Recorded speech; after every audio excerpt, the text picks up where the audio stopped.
오늘 하나님의 말씀은 시편 105편 26절로 36절 단락입니다. 시편 105편이 출애굽, 그 다음에 가나안 땅의 정착, 그 이후에 오늘까지 하나님의 놀라운 그 인도하심을 회고하는 거예요. 주로 이제 출애굽의 예정을 회고하면서 하나님 믿음을 회복하고 찬양하고자 하는 거죠. 그래서 26절로 36절 단락이 이집트에 내린 재앙, 이겁니다. 보겠습니다. 26절입니다. 그리하여 그는 그의 종 모세와 그의 택하신 아론을 보내시니 그들이 그들의 백성 중에서 여호와의 표적을 보이고 함의 땅에서 징조들을 행하였도다. 여러분, 이제 이 이스라엘이 애굽에 들어가서 요셉을 모르는 왕이 일어나니까 교활함으로 속여서 강팍하게 마음이 되어서 그들이 이스라엘 민족이 이제 수백만 명이 되니까 두려워서 반란을 일으킬까 두려워서 혹독하게 노예 생활을 시키는 거예요. 그 원성이 하늘에 차서 이제 하나님께서 아브라함, 그다음에 이삭, 야곱 이 약속을 기억을 하시잖아요. 그래서 그 모세를 보냈단 말이에요. 모세는 이제 건져 올린 자, 건져낸 자 이런 뜻이에요. 이 모세가 80의 부르심을 받고 가는데 쉽게 가지 않으려고 들어요. 이제 제 기억으로는 40에 그 애굽 땅 왕실에서 길리다가 도망 나왔는데 그 이스라엘 백성들로부터 굉장한 배신감을 많이 느꼈잖아요.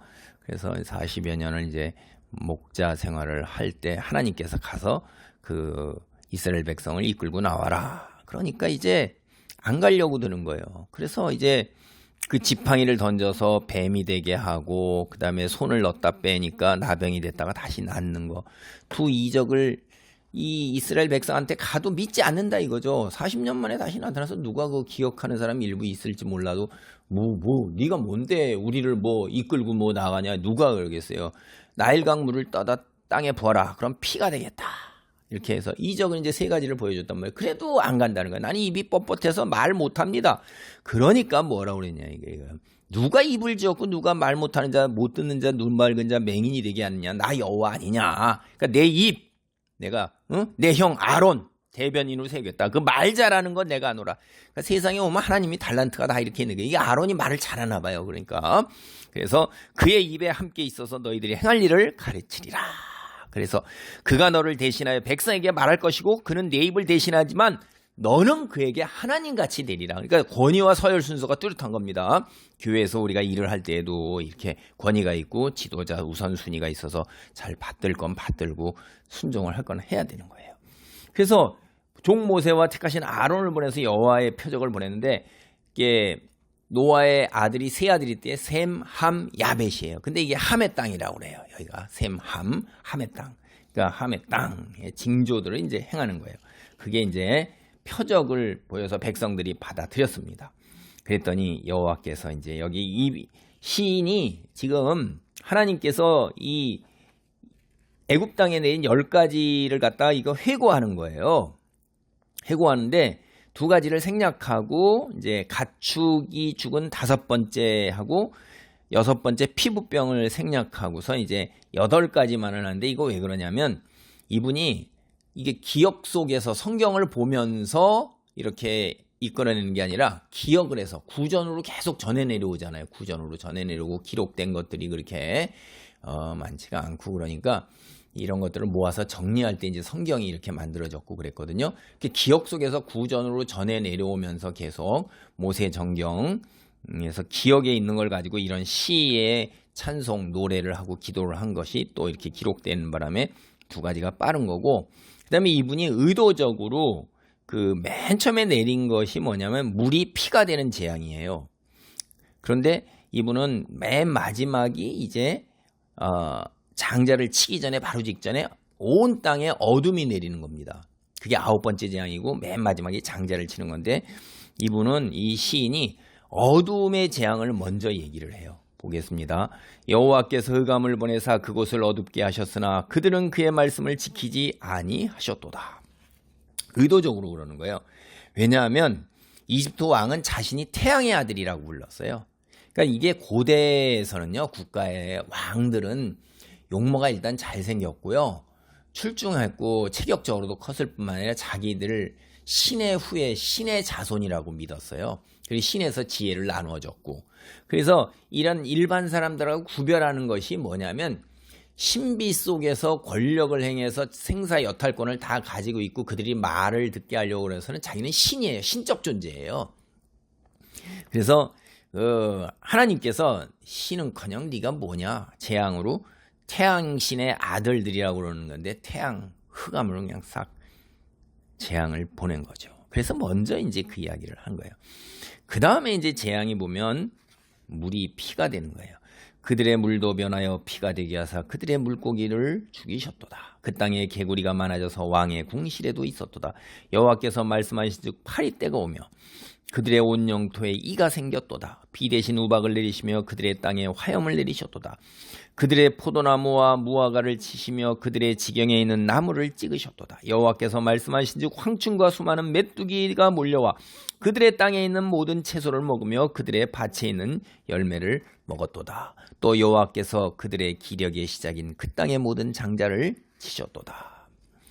그러니까 이제 하나님께서 그들이 이제 나일강도 그 나일강을 의지해서 살아가는 농업 국가잖아요. 엄청나게 비옥하죠. 그래서 그 매일 이집트 왕은요 태양신의 아들로서 온 잡신을 다 섬겼으니까 나일강신도 또 섬겨서 매일 제사를 드리고 오는데 그 나일강 물을 변해서 피가 되게 하는 거예요. 나일강에 신이 뭐가 있냐? 니들이 섬기는 신 피가 되게 해서 싹 변하게 하는 거예요. 그 다음에 이제 하나님께서 보면 이들이 삶에서 여정에서 살아가는데 힘들게 하는 거죠. 우선 개구리, 파리떼, 이런 거. 그 다음에 이제 농업 국가라고 제가 그랬잖아요. 먹거리를 다 얻는데 비가 내려서 풍요로운 건데 우박으로 그냥 나무들, 뭐 과일들, 채소잎 다 쳐버리는 거죠. 그래서 화염이라는 게 이제 번개, 천둥. 얼마나 무섭습니까? 천둥, 번개 정말.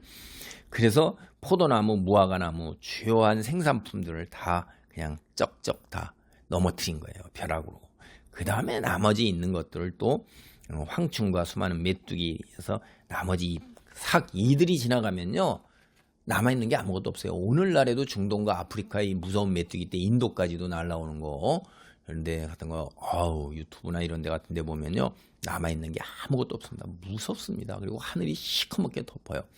이게 이제 오늘날 밝혀진 여러 가지 사실로 어떤 일정 기온의 조건이 되면 그 알들이 그냥 걔들 알을 어마어마하게 낳잖아요. 그 때가 그러니까 일시에 다 날아오르는 거예요. 그렇게 이게 다 이 세상에서 실제로 있는 일이지 만들어낸 일이 아니라는 걸 우리가 여호와 하나님께서 하신 걸 이들이 이제 그리고 이제 제일 그런 것들이 일단 이들이 공동체 생활을 하건 가정이라는 공동체를 이뤄서 가정 속에서 살아가는 게 인간으로서 제일 누리는 복이잖아요. 하나님이 주신 게 그거니까. 근데 장자를 치신다 이 말이에요. 살아있는 모든 것의 장자가 한꺼번에 다 죽었어요. 태양신이라는 후예라는 거기서부터. 그러니까 그들이 그다음부터 이제 패닉에 완전히 그냥 이렇게 두려움과 그냥 공포 이런 거에 빠지게 되는 거죠. 그래서 하나님만이 하나님이 왜 이런 얘기를 하느냐? 모든 재앙이 이스라엘의 해방을 위해서 하나님께서 하신 일이다라는 거예요. 저절로 일어난 일이 아니라는 거예요. 의도적으로 일어나는 거라는 거예요. 이게 누가? 창조주 하나님, 세상의 통치자 되신 하나님께서 이렇게 이스라엘을 노예되었던 애굽 땅에서 해방시키시기 위해서 하나님이 직접 하셨단 말이에요. 여기 이게 이제 본문의 문장 하나하나에 우리는 지금 안 나오는데요. 다 이 문장 하나하나가 재앙 하나하나예요. 하나님이 하셨다면 하나님이 주어입니다. 하나님께서 하셨습니다. 하나님께서 하셨습니다. 하나님께서 하셨습니다. 이렇게. 왜요? 10가지 지금 기억하는 이 재앙들을 다 하나님께서 하셨다고 일부러 그렇게 내는 건 하나님께서 무던히도 신실하시게 아브라함과 맺은 약속을 지키시는 그런 하나님입니다. 그렇게 해서 이 일을 하셨다. 사역을 하셨다는 것을 강조하는 것입니다. 기도합니다. 할렐루야. 하나님 감사합니다. 예수님께서 아버지께서 지금도 일하시니 나도 일을 하신다 하셨을 때 신성모독이라 하여 아버지 바리새인들 제사장들이 돌을 들어 치려 했습니다. 하나님께서 오늘도 일을 하고 계십니다. 여전히 과거에도 인류 구속을 위하여, 인류를 구원하기 위하여 원래 창조하셨던 그 목적, 보시기에 좋았다는 이 땅의 천국을 이루기 위하여 오늘도 구원, 우리를 이끄시는 일을 하고 계시는 것을 아버지 하나님은 다시 한번 깨닫습니다. 우리도 예수 그리스도를 통하여 받은 복음 안에 머물 수 있도록 늘 깨어 경계하며 예배하고 기도하고 찬송하고 말씀 읽고, 그래서 세상의 것에 눈 돌리지 아니하고 항상 하나님 사랑과 이웃 사랑을 실천하는 빛으로 우뚝 서도록 도와주옵소서. 어둠의 세력이 틈타지 못하도록 주님이 그들을 물리쳐 주시고 우리를 붙들어 주옵소서. 주님만 홀로 영광 받으시기를 바라옵고 예수님의 이름으로 기도하옵나이다. 아멘.